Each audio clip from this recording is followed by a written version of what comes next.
Janmanthan Hospital pioneers in world-class orthopedic, cardiology and multi-specialty care. Top 3 in Hyderabad, top 10 in South India. Attapur, Hyderabad. అనేక దేశాల మీద Trump విధించినటువంటి భారీ సుంకాలను supreme court కొట్టివేసింది. ఇది చెల్లదు అంటూ అమెరికా సుప్రీంకోర్టే తీర్పు చెప్పింది. అయితే మరింత రెచ్చిపోతూ ఉన్న వాటి మీద మరో 10% సుంకాలు విధిస్తున్నాను, అది కూడా 24వ తారీఖు నుంచి అమల్లోకి వస్తుందంటూ సంచలన ప్రకటన చేశాడు ట్రంప్. ఆయనకు అలవాటే అనుకోండి సంచలనంగా అన్ని డెసిషన్స్ తీసుకోవటం, వాటిని అమలు చేయటం కూడా. సో ఈ ఎఫెక్ట్ ఎక్కడ పడుతుంది, ఎలా పడబోతుంది, ఏం జరగబోతోంది అసలు? ఎందుకంటే అమెరికాకు సంబంధించి ఏం జరిగినా కూడా అది మొత్తం ప్రపంచవ్యాప్తంగా అన్ని దేశాల మీద ఎఫెక్ట్ చూపిస్తుంది. సో ఇప్పుడు ఏం జరగబోతుంది అనే విషయాన్ని మనకు వివరించేందుకు ప్రముఖ మార్కెట్ అనలిస్ట్ ప్రశాంత్ గారు లైవ్ కాల్ అందుబాటులో ఉన్నారు. ఒక్కసారి ఆయనతో మాట్లాడదాం. నమస్తే అండి ప్రశాంత్ గారు.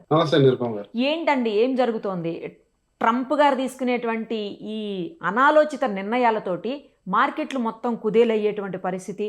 ఈవెన్ అమెరికన్ మార్కెట్ కూడా డౌన్ అయిపోయి ఇప్పుడు ఒక్కసారిగా ఆయన ఎప్పుడైతే సుప్రీంకోర్టు డెసిషన్ వెలువరించిందో ఇమ్మీడియట్గా అక్కడ మార్కెట్లన్నీ బాగా పుంజుకున్నాయని చెప్తున్నారు. మళ్ళీ ఈయన ఈ కొత్త డెసిషన్ మళ్ళీ 10% అన్నిటి మీద మళ్ళీ ఇంకా ఎక్స్ట్రా వేస్తున్నానని చెప్పడం ఏంటిదంతా? అసలు ఎందుకు ఆయన ఇలాంటి నిర్ణయాలు తీసుకున్నాడు? ఎవరిని ఉద్ధరిద్దామని, ఎవరిని ఇబ్బంది పెడదామని? అసలు యాక్చువల్ గా ఇప్పుడు సుప్రీంకోర్టు జడ్జిమెంట్ వచ్చిన తర్వాత ప్రపంచం అంతా కూడా ఒకసారి అమెరికా కూడా ప్రజాస్వామ్య దేశం అని ఒకసారి గుర్తొచ్చిందండి. ఎందుకంటే America is also democratic country. లేదా గత సంవత్సరంగా కూడా నియంత్రిత దేశంగా ఒక ట్రంప్ ఒక నియంతలాగా తీసుకుంటున్న డెసిషన్స్ తో ప్రపంచం అమెరికాలో స్వాతంత్రం లేదు, ట్రంప్ ఏం చెప్తే అది అనుకునే విధంగా ఉంటే లేదు. అమెరికాలో కూడా కాంగ్రెస్ అని పార్లమెంట్ ఒక చట్టం ఉంది, దానికి కూడా రాజ్యాంగం ఉంది, వాటిని ఇండిపెండెంట్ జ్యుడిషియరీ సిస్టమ్ కూడా ఉంది అంటూ ఏ డెమోక్రసీలో అయినా కూడా ప్రధానంగా మనం చూడవలసినది ఇదే అంశం. అంటే 4 pillars ఆఫ్ డెమోక్రసీ అంటాం కదా. Judiciary is an independent body, execution. అయితే ఇక్కడ ట్రంప్ కొద్దిగా అంటే ఈ నిర్ణయాలు వెనక లాస్ట్ 1 year వెనక నిర్ణయాలు తీసుకున్నాడు. ఏదైతే మనకు ప్రపంచానికంటే అమెరికా ప్రజలందరినీ చెప్పింది ఏంటంటే మనము అత్యధిక ట్రేడ్ డెఫిషిట్ లో ఉన్నాం. ఓకే, వాణిజ్య లోటు ఉంది మనకు, మనం ఎక్కువ శాతం దిగుమతి చేసుకుంటున్నాము, చాలా చాలా చాలా చాలా చాలా తక్కువ శాతం మనము ఎగుమతులు చేస్తున్నాం, ఎక్కువ శాతం దిగుమతి. ఈ లోటు ఏదైతే ఉందో దాదాపుగా ఐ థింక్ $1.2 to $1.3 trillion లోటు ఉంది అని చెప్పారు.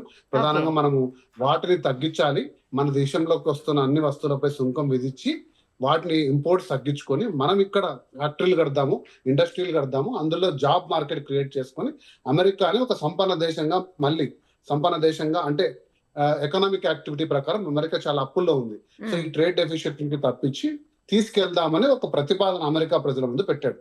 నిన్న మీరు చూసారో లేదో సుప్రీంకోర్టు జడ్జిమెంట్ ఇచ్చిన 24 గంటల ముందు కూడా ట్వీట్ చేశాడు. అది ఎటువంటి సహేతుకమైన అంటే లాజికల్ గా ఎటువంటి ఎవిడెన్సెస్ లేకుండా లాస్ట్ 1 year లో 75% ట్రేడ్ డెఫిషిట్ తగ్గించగలిగాము, ఇంకా రానున్నది మంచి రోజులే, మనం తీసుకున్న నిర్ణయాల వల్ల ఇది సాధ్యమైంది అన్నారు. కానీ మీరు ఆ ఎకనామిక్ అంటే మీరు ఆ నంబర్స్ కానీ ఒకసారి చూస్తే వాణిజ్య లోటు ఇంకా పెరిగింది. 2020 సంవత్సరం మొత్తం ట్రంప్ అధికారంలో ఉన్నాడు అనుకుందాం, ఏప్రిల్లో వచ్చినా కూడా వాణిజ్య లోటు ఇంకా పెరిగింది. అమెరికా వాణిజ్య లోటు అంతకంత పెరుగుతూ పోతుంది.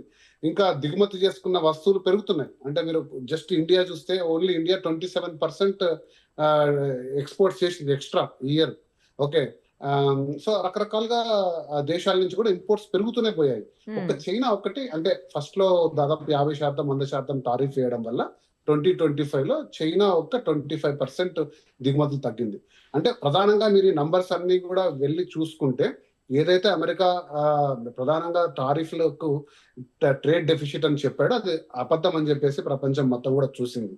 సో అది కాకుండా ఈ చట్టం చేసేప్పుడు ఖచ్చితంగా కాంగ్రెస్ లో ఇదంటే మన పార్లమెంట్ లో ఒక చట్టానికి ప్రతి చట్టానికి కూడా సింపుల్ మెజారిటీ ఉండాలి.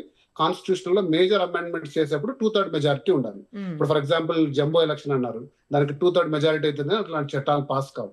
కానీ ఒక అత్యవసరమైన చట్టం 1960-70లో ఉన్న ఒక ప్రెసిడెంట్ కున్న విశేష అధికారము ఎమర్జెన్సీలో తీసుకున్న నిర్ణయాన్ని తను ఒక సాధారణ ఎకనామిక్ డెసిషన్ కూడా తీసుకొని ప్రజాస్వామ్యాన్ని తుంగలో దొక్కి తీసుకున్న నిర్ణయాన్ని కోర్టు డెఫినెట్ గా నిర్బంధంగా తోసిపుచ్చింది. సో మరీ తన విశేష అధికారాన్ని వాడుకొని చూస్తుంటే ఇది చూస్తున్న మీకు, నాకు, ప్రతి ఒక్కరికి కూడా ఇది ఒక చిన్న పిల్లోడు ఆటలాగా, ఒక ఈగో గేమ్. అంటే ఏదో నేను అనుకున్నది సాధించాలి, నేను అనుకున్నది చెయ్యాలి అని చేస్తున్నా. కానీ ఈ నిర్ణయాలతో ప్రపంచం మొత్తం కూడా ఒక అనిశ్చితి వాతావరణం వచ్చింది. ఎకనామిక్ యాక్టివిటీ అయితేనేమి, యుద్ధ వాతావరణం అయితేనేమి, అసలు ఈ డబ్బును మనం ఎక్కడ పెట్టాలని మీరు అన్నారు నిన్న. ఒక్కసారిగా సుప్రీంకోర్టు నిర్ణయంతో స్టాక్ మార్కెట్లు అలా కలకల్లాడిపోయాయి. మళ్ళీ కూడా ఎందుకంటే ఈ కేసు వేసింది సుప్రీంకోర్టులో ఎవరు? ఈ బిజినెస్ పీపుల్, ఈ లార్జ్ ఇండస్ట్రీస్, వీళ్ళందరూ కూడా ఇంత సుంకాలు వేస్తే ఇంకా మేము ఎట్లా ఇంపోర్ట్ చేసుకోవాలి, మేము బిజినెస్ ఎట్లా చేయాలి అని సుప్రీంకోర్టుకి వెళ్తే అందులో 9 మంది ప్యానల్ ఉన్న జడ్జీల్లో 6 మంది ఇది తప్పు, ట్రంప్ ముమ్మాటి, కానీ 3 కూడా సాఫ్ట్ గా ఒప్పు అంటూ వచ్చింది. సో ఐ థింక్ ఇది ఇంకా ముందుకు వెళ్తుంది. నాకు తెలిసి అంటే ఒకవేళ ట్రంప్ పై అభిశంసన చర్చ అంటే ఇంపీచ్మెంట్ కూడా వచ్చే అవకాశం కూడా ఉంది. ఎందుకంటే దేశంలో ఎకనామిక్ యాక్టివిటీలో ప్రజలతో పాటు, బిజినెస్ మ్యాన్ తో పాటు, సాధారణ ప్రజలతో పాటు ప్రపంచం మొత్తం విసిగిపోయారు. అంటే ఇటువంటి చర్యలు ఎప్పుడు మీరు అన్నట్టు రేపొద్దున లేస్తే ఏమొస్తుంది అని ఒక ఇదేదో ఎక్సైటింగ్ సర్ప్రైజింగ్ బులెటిన్ న్యూస్ అంటారు చూసారా, బ్రేకింగ్ న్యూస్. ట్రంప్ కి ప్రతిరోజు ఒక బ్రేకింగ్ న్యూస్ కావాల్సి వస్తుంది. సో మార్కెట్ పరంగా మనం చూసుకుంటే ఏదైనా సరే ఎప్పుడైనా సరే అమెరికాలో ఉన్న ఎకనామిక్ యాక్టివిటీ బలంగా నడుస్తుంది అంటే స్టాక్ మార్కెట్లు అన్ని కూడా బాగుంటాయి. ప్రపంచ వ్యాప్తంగా కూడా ఇన్వెస్టర్లకు మంచి లాభాలు తెచ్చిపెడుతుంది. మనం చాలా కమాడిటీ మార్కెట్ మీద చాలా వీడియోస్ చేసాం, బంగారు సిల్వర్ మీద. ఒకవేళ అమెరికా ఉన్న డాలర్ పై నమ్మకం సన్నగిలిన, అమెరికా ఇలానే ఒక అనిశ్చితి వాతావరణం, లో కాన్ఫిడెన్స్ ఉంటే బంగారు సిల్వర్ లాంటివి చాలా పుంజుకొని ముందుకెళ్ళే అవకాశాలు ఉన్నాయి.